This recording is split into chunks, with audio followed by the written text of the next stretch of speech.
Hi friend, कसे आहात तुम्ही? आय होप सगळे ठीकच असतील. तर माझ्या कुकिंग चॅनलमध्ये तुमचं सर्वांचं मनापासून स्वागत आहे. आणि रेसिपीला स्टार्ट करण्याच्या अगोदर माझ्या चॅनलला सबस्क्राईब केलं नसेल तर प्लीज माझ्या चॅनलला सबस्क्राईब करा आणि हा व्हिडिओ शेवटपर्यंत नक्की पहा. तर तुम्ही पाहिलं असेल माझ्या थंबनेलवरून किंवा टायटलवरून पाहिलं असेल, की आज मी कोणती रेसिपी बनवणार आहे.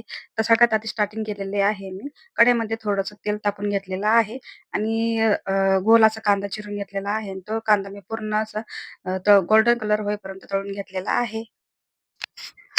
तर मी 4 टमाटे घेतले आहेत. त्याला कट करून घेतलेला आहे आणि काश्मीरी लाल तिखट ह्याच्यामध्ये अर्धा चमचा ॲड केलेला आहे आणि थोडंसं तेल ॲड केलेले आहे. तर मिक्सरच्या भांड्यामध्ये मी आलं, लसूण आणि कोथिंबीर आणि 3 हिरवी मिरची घेतलेली आहे आणि त्याची पेस्ट वगैरे करून घेणार आहे. आपण टमाटे शिजवून घेतलेले आहेत, त्याची प्युरी बनवायची आहे. तर त्यासाठी मी घेतलेली आहे. अ, टमाटे शिजवून घेतलेले आहे आणि त्याच्यामध्ये थोडासा बेरिस्ता टाकलेला आहे आणि 1 चमचा मी हावरी टाकलेली आहे आणि 1 चमचा मी मगज बी ह्याच्यामध्ये ॲड केलेली आहे आणि तुम्ही पाहू शकता कशाप्रकारे आपली प्युरी बनवून एकदम रेडी झालेली आहे. तर मी एका पातेल्यामध्ये पाणीला उकळी येऊन दिलेली आहे आणि त्यामध्ये मी जे ग्रीन पीस आहे म्हणजे थोडक्यात ओले वाटाणे आहे त्याला मी शिजवून घेणार आहे आणि त्याच्यामध्ये पनीर घेतलेलं आहे आणि पनीर आहे साधारण पावशेर पनीर घेतलेलं आहे.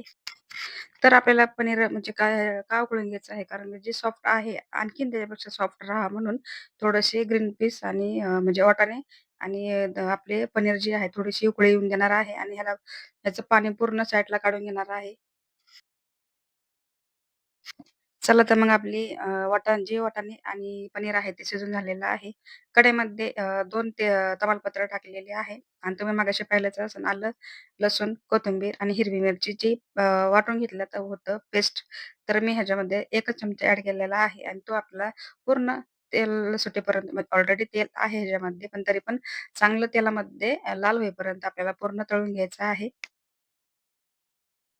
व्हिडिओ स्किप न करता असाच व्हिडिओ शेवटपर्यंत पाहत राहा.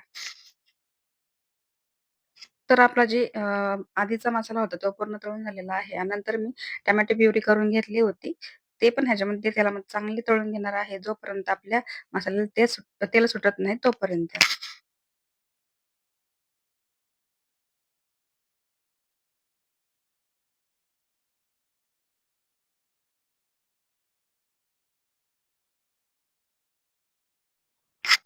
तर तुम्ही पाहतच आहात मी मसाले कसे तळत आहे.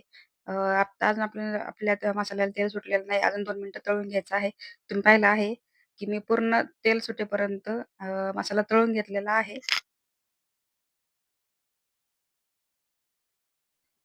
तर आपला पूर्ण मसाला तळून झालेला आहे. आता ह्याच्यामध्ये मी मसाला म्हणजे बेसिक मसाले ॲड करत आहे आणि 1 चमचा मी घेतलेला आहे मटण मसाला, 1 चमचा चिकन मसाला आणि अर्धा चमचा हळद मसाला घेतलेला आहे आणि होममेड मसाला 1 चमचा घेतलेला आहे आणि थोडंसं चवीनुसार मीठ ह्याच्यामध्ये ॲड करणार आहे.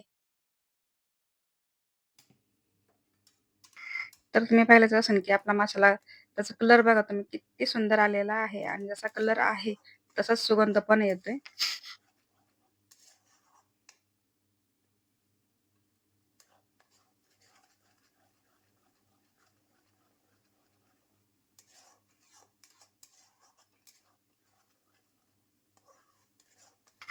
जवळपास आपला मसाला भाजलेला आहे. तर एकदम रेडी झालेला आहे मसाला भाजून.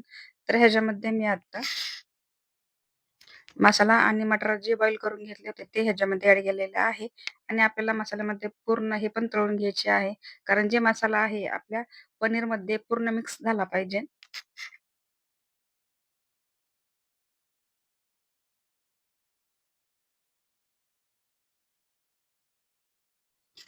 थोडंसं तळण्यावरती जर फोकस ठेवला, की भाजी खूप छान होती. तर ह्याच्यामध्ये थोडंसं बटर मी ॲड केलेलं आहे. कारण बटर ज्या भाजीमध्ये असतं त्याची टेस्ट खूप छान येते. तुम्ही पण नक्की ट्राय करून पहा. तर आता हे बटर जे आहे ते पूर्ण वितळलं पाहिजे म्हणून थोडंसं अजून मसाला आपला अजून तळून घ्यायचा आहे.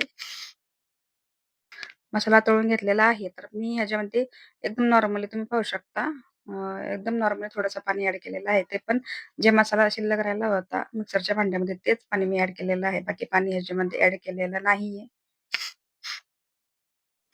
तर तुम्ही पाहू शकता मी एकदम जसं म्हणजे तुम्हाला जसं वाटेल ना, त्या पद्धतीने तुम्ही पाणी कमी जास्त वगैरे टाकू शकता. पण माझ्या हिशोबाने कसं पनीरची जी भाजी असते समजा हॉटेलमध्ये तुम्ही तर पाहिलंच असेल आणि लग्नात पण तुम्ही पाहिलं असेल पाण्याची क्वांटिटी एकदम कमी असते आणि तुम्ही आत्ता जस्ट मी ह्याच्यामध्ये टाकलेला आहे बिरिस्ता ते एकदम खूप छान लागतं आणि त्याच्यामुळे मी थोडंसं शिल्लक ठेवला होता तो ह्याच्यामध्ये ॲड केलेला आहे.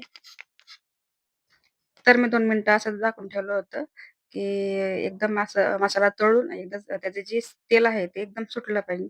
म्हणून थोडंसं मी झाकून ठेवलं होतं आणि झाकण काढून झालेलं आहे आणि थोडंसं मी हातावरती थोडंसं हातावरती कस्तुरी मेथी थोडंसं चुरगळून टाकलेली आहे. सुगंधासाठी म्हणा, टेस्टसाठी म्हणा. तर आपला पनीर मसाला बनून तयार झालेला आहे. तर पनीर मसाला तुम्ही कशाबरोबर पण खाऊ शकता. मी बनवली आहे नान रोटी. तुम्ही पुरीबरोबर पण खाऊ शकता, चपातीसोबत पण खाऊ शकता. तर पूर्ण आपली एक डिश कंप्लीट झालेली आहे.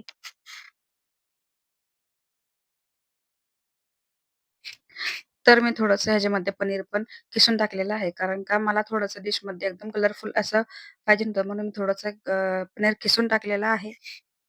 चला तर मग हा व्हिडिओ मी इथंच एंड करते. तुम्हाला हा व्हिडिओ कसा वाटला? व्हिडिओ आवडला असेल तर माझ्या व्हिडिओला लाईक करा, चॅनलला सबस्क्राईब करा आणि जेवढं होईल तेवढं शेअर करा प्लीज आणि भेटूया नेक्स्ट व्हिडिओमध्ये. तोपर्यंत स्वतःची काळजी घेत राहा. सर्वात महत्त्वाचं खात राहा. बाय.